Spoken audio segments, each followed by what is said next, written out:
Bienvenidos a la presentación de este podcast a propósito de la historicidad del proceso educativo colombiano en relación con la factibilidad de la aplicación de pedagogías críticas y decoloniales. Procederé en esta charla a desarrollar tres asuntos a saber: actores y factores históricos determinantes en el surgimiento del sistema formal de la educación en Iberoamérica y en especial en Colombia; las relaciones dialécticas suscitadas por las políticas impuestas, ya sea de resistencia o de reinterpretación, desarrollada por sus actores; diseño de políticas estratégicas de intervención pedagógicas y didácticas pertinentes con una mayor democratización, accesibilidad, pluralidad, inclusión y sostenibilidad de los escenarios educativos. Mi nombre es Juan Carlos Calle Gallego, licenciado en Educación Física de la Universidad de Antioquia 1999, especialista en lúdica educativa de la Juan de Castellanos, docente activo del Ministerio de Educación Nacional, entidad territorial de la Estrella Antioquia, municipio del área metropolitana. Cordialmente atento para el desarrollo de esta charla. Antes de hablar de pedagogías críticas decoloniales, es necesario revisar su antítesis, la pedagogía colonial, tanto en lo que respecta a la mentalidad epocal que da origen a su criterio epistemológico, como al contexto histórico y geográfico en el cual se desarrollan. Para nuestro caso actual del territorio colombiano, nos estaremos refiriendo en este apartado a la evolución del fenómeno educativo en el reino y virreinato de la Nueva Granada. Entre tanto, tendré presente la siguiente cuestión a lo largo del podcast: ¿por qué surge la necesidad de pedagogías críticas y decoloniales en Latinoamérica? En los años 1519 a 1551, los intereses políticos del Imperio Español por la conquista del territorio amalgamó las prácticas educativas al proceso de evangelización de la Iglesia Católica. Los frailes dominicos en el año de 1551 empezarían a impartir estudios generales en el claustro del convento de la ciudad de Bogotá. ¿Será que la tendencia arquitectónica de las actuales instituciones educativas de este tratamiento de claustro en las aulas lo hemos heredado de la visión escolástica de las diferentes comunidades religiosas? El confinamiento de los educandos en aulas cerradas muy posiblemente sea uno de los legados simbólicos y prácticos de la pedagogía colonial. En 1599, los jesuitas expiden el documento Ratio Studiorum, entiéndase como el sistema educativo de la Compañía de Jesús.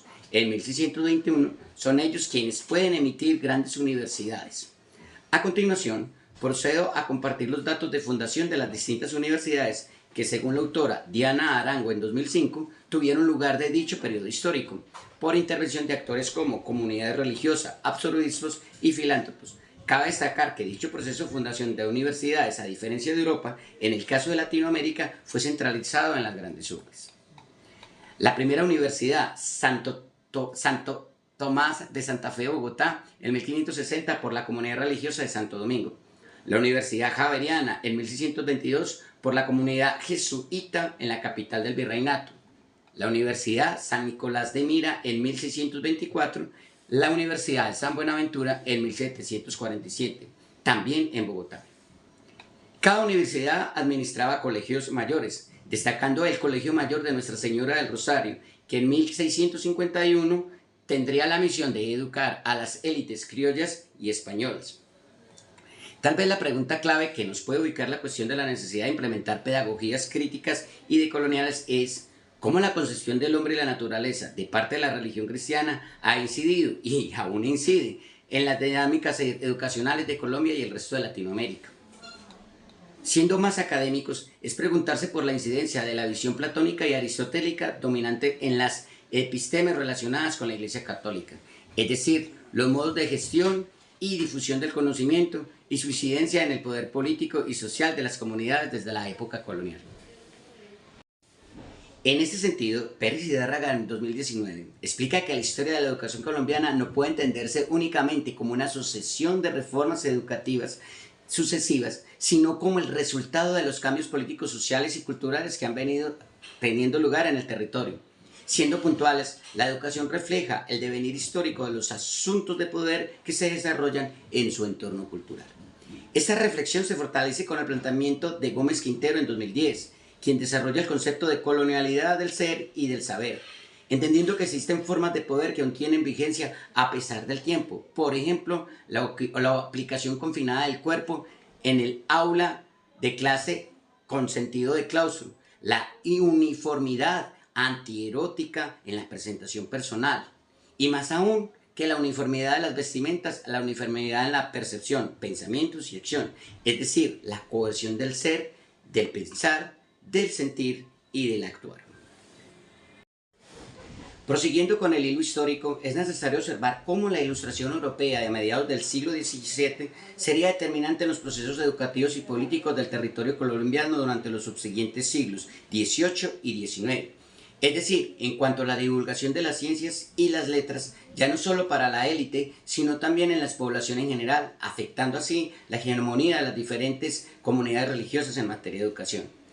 Es el caso, por ejemplo, de la enseñanza del español para las mujeres indígenas, afincando el poder comunicacional del Imperio español en Latinoamérica. En lo personal, coincido con el autor en el sentido que la promoción del idioma obedece más al pragmatismo de la aplicación de las distintas hegemonías de en su momento el Imperio español. En realidad no fue un regalo en el sentido estricto. La Ilustración como precursora intelectual de la Revolución Francesa implicó a su vez la revolución educativa tanto en instancias globales como en el territorio colombiano. El liberalismo de la Revolución Francesa desarrolló a su vez la idea de la coeducación como servicio educativo. De hecho, en el reinado de Carlos III se configura la escuela de las primeras letras, enseñar a leer, enseñar a escribir y enseñar a contar. Se contaban como funciones políticas y sociales. Con esta base se consolida de manera formal la educación en el país. Pese a que la Ilustración como mentalidad expresaría la mentalidad escolástica en distintos ámbitos del conocimiento y la política, la Iglesia Católica no perdería su legitimidad, puesto que son las colegiaturas y las misiones cristianas las que darían cobertura en el territorio, donde el Estado no podía ser operativo. El cambio histórico y político más importante del país en el siglo XIX sin duda fue su proceso de independencia, donde el poder de las élites españolas sucumbiría ante la élite criolla emergente, quienes a su vez son hijos de la Ilustración e inspirados por la Revolución Francesa. Sin los procesos de divulgación de la Ilustración, el proceso independentista no hubiese sido posible. Volviendo sobre las huellas de la educación, ya en la época republicana, Francisco de Paula Santander, versado en obras del inglés Jeremy Bentham, expide el decreto del 8 de noviembre de 1825, en la cual se introduce uno de los paradigmas rectores de la educación de los siglos XIX, XX y aún XXI, y es la comprensión utilitarista de la educación. La revolución industrial como fenómeno inicial en Inglaterra empezaría a jalonar distintas directrices educativas en el orden global, siendo la Revolución Francesa y a la postre la Revolución Industrial los eventos civilizatorios de las potencias europeas más incidentes en la educación de las nuevas repúblicas independientes de los territorios iberoamericanos. La visión liberal de la Ilustración y la visión utilitarista que trajo consigo la Revolución Industrial supuso fricciones con la visión moral de la religión. Anticipamos que en materia de educación en el siglo XIX, dos posturas antagónicas sobre el modelo educativo y político se pondrían en escena. De una parte, el Partido Conservador promocionaría una educación conservadora más cercana a la Iglesia y en mantenimiento del orden colonial previo al proceso republicano. De otra parte, el Partido Liberal promocionaba una educación liberal más cercana a nuevas formas de vivir el mundo y de las libertades individuales. Surge pues en Colombia un modelo de escuela nueva o escuela activa, en respuesta a los modelos convencionales, tradicionales de la educación. Es un fenómeno más propio de la ruralidad, donde la educación tradicional de las urbes no lograba hacer cobertura. La escuela nueva se basa en avances científicos y naturales, en la búsqueda activa del conocimiento, en contrapartida de la división enclaustrada y confinada que supone la escuela convencional. Podríamos considerar a la escuela nueva o a la escuela activa como el esbozo didáctico de una pedagogía crítica y decolonial de los contextos rurales. La disputa entre liberales y conservadores en el entorno educativo llegó a un punto álgido en la promulgación de la Ley 15 de mayo de 1850, por la cual se ordenó la suspensión de las comunidades religiosas y sus obras y con ellos las universidades, situación que se sostuvo hasta mediados del siglo XX. Henry Giroux, 2013, uno de los principales representantes de la pedagogía crítica, plantea que la escuela debe ser un espacio para formar ciudadanos capaces de analizar críticamente la realidad y participar en su transformación. Para este autor, El docente deja de ser un simple transmisor de contenidos y se convierte en un intelectual transformador que promueve el diálogo reflexivo y la participación democrática dentro del aula. En este sentido, me atrevería a afirmar que la escuela nueva y la escuela activa comportan esbozos de acercamiento a la pedagogía crítica. Cabe destacar que la aparición de la escuela nueva y la escuela activa propusieron una educación centrada en el estudiante, el aprendizaje práctico y el desarrollo integral de la persona. De acuerdo con Guerrero, en 2002, la escuela activa encontró sustento en los avances de las disciplinas como la biología, la medicina, la química y la psicología experimental, mientras que Montoya destaca que presentó una pedagogía racional que buscó cuestionar las prácticas educativas tradicionales y responder a las necesidades de una sociedad en transformación. En este sentido, también podríamos afirmar que la escuela activa o escuela nuevas es a su vez cercana a las pedagogías decoloniales. La finalización de las últimas décadas del siglo XIX y las primeras décadas del siglo XXI son caracterizadas en materia educativa por la supresión de las comunidades religiosas, en tanto que el proyecto educativo de los liberales, a pesar de promulgar libertades individuales, le otorgó al Estado una alta capacidad regulatoria en el sector educativo.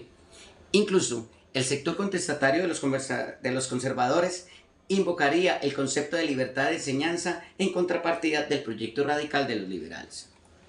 En 1886, mediante la Ley 7 del 25 de agosto, se fundaría el Ministerio de Instrucción Pública bajo el mandato de José María Campos Serrano del Partido Nacional Colombiano. Luego, la Ley 56 del 10 de noviembre de 1927 pasaría a llamarse Ministerio de Educación Nacional bajo la presidencia de Miguel Abadía Méndez del Partido Conservador. Debemos recordar que en este periodo de transición entre los siglos XIX y XX aparecería la hegemonía de otra potencia económica y política diferente a las potencias coloniales de Europa. Nos referimos a los Estados Unidos de Norteamérica, que cumpliría un papel protagónico en la escisión de Panamá en 1903. El siglo XX se caracteriza por el proceso de culturización y el uso de herramientas tecnológicas afianzadas por en ese entonces la potencia emergente de Norteamérica. La radio, por ejemplo, marcaría un hito importante en materia educativa en 1947, en la región del altiplano cundiboyacense, con el sacerdote José Joaquín Salcedo, quien por medio de la emisora local gestó la posibilidad de educar a la comunidad en aspectos religiosos y en algunas áreas de formación básica, constituyéndose de esta manera en un ejemplo de formación a distancia por medio de la radiofonía. En los años 60 aparecen alternativas epistemológicas que desafían las doctrinas hegemónicas de la modernidad, en especial una corriente de pensamiento conocida como crítica, que si bien surge en Europa, en Latinoamérica encuentra recepción debido a las condiciones de pobreza, desigualdad, injusticia social, destacándose la pedagogía crítica del brasilero Paulo Freire y la teología de la liberación del peruano Gustavo Gutiérrez. La teoría crítica fue desarrollada por la Escuela de Frankfurt, desarrollada con el propósito de analizar las relaciones hegemónicas presentes en la cultura occidental. Autores como Horkheimer, Adorno y Marcuse cuestionaron los modelos sociales que reproducen desigualdad, dominación y exclusión. Según Araya, la teoría crítica propone que la educación no debe limitarse a transmitir conocimientos, sino a contribuir en la emancipación de las personas. Las pedagogías críticas surgen como respuesta frente a los modelos tradicionales de enseñanza basados en el transmisionismo pasivo del saber, en la memorización y en la falacia de autoridad del conocimiento.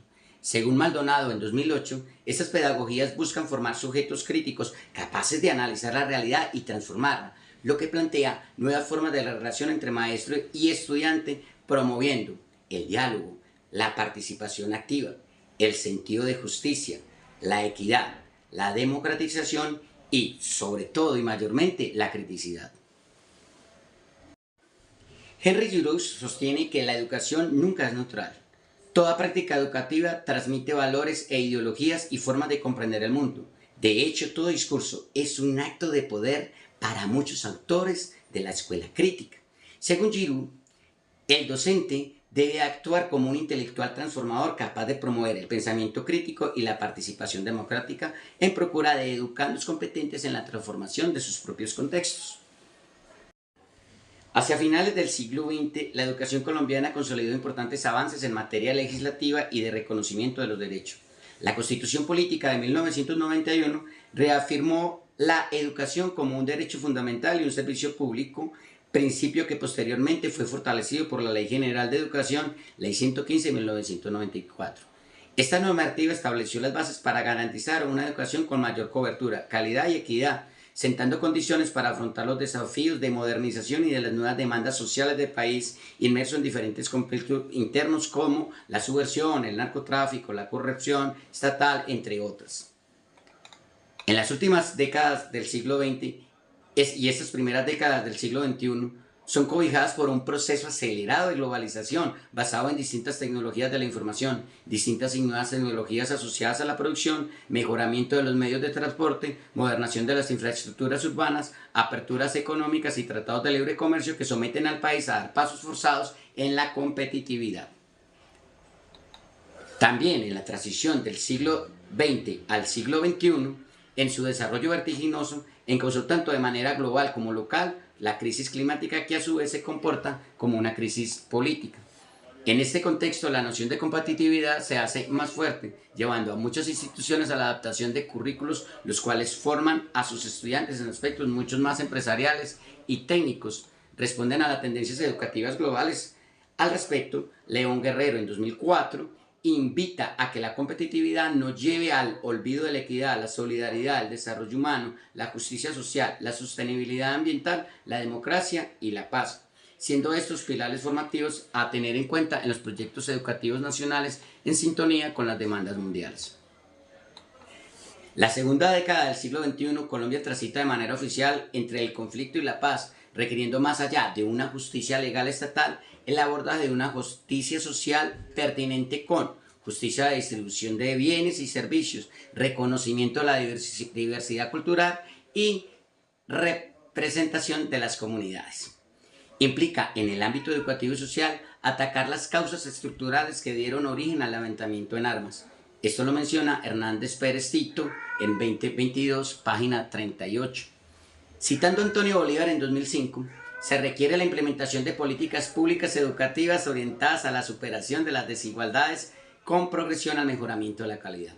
Los escenarios educativos requieren un proceso de democratización tal que se proceda a la superación de las líneas de liderazgo vertical que tradicionalmente imperan en la escuela y dar pasos a dinámicas de liderazgo horizontal que permitan la transformación de la problemática contextual. Es decir, que se requieren pedagogías no convencionales con capacidad de cuestionar la permanencia de formas y mentalidades heredadas del colonialismo, el utilitarismo y el individualismo. Propuesta de intervención pedagógica con criterios de pluralidad y diversidad capaces de reconocer los valores culturales y de saberes producidos por las comunidades indígenas, afrodescendientes, campesinas y otros grupos históricamente excluidos. La educación con sentido de justicia social versada en la pedagogía decolonial promueve las posturas que permiten transitar el posconflicto, respeto por la diversidad cultural, la construcción colectiva del conocimiento, el respeto por el equilibrio de la naturaleza como entorno vital y obviamente la sostenibilidad. Se infiere que comprender la historia de la educación permite entender muchas de las problemáticas actuales y futuras. Permite elaborar un diagnóstico actual de los procesos educativos, posibles de intervenciones y posibles pronósticos asociados a las acciones educativas. Las pedagogías críticas y decoloniales invitan a transformar las instituciones educativas en escenarios donde el saber, saber hacer y saber ser contribuyan a disminuir las brechas de las desigualdades sociales y el acercamiento a la justicia social educativa. Como futuro magíster en educación, adquiero el compromiso de promover prácticas pedagógicas que valoren la diversidad, la pluralidad, la participación y la formación de ciudadanos críticos comprometidos con la transformación de sus comunidades. Muchas gracias a la Universidad Iberoamericana y a la docente Astrid Lemos por inducir la elaboración de esta herramienta de difusión. Agradecemos a los usuarios de plataforma que visitan este podcast. Soy Juan Carlos Calle, hasta una próxima oportunidad.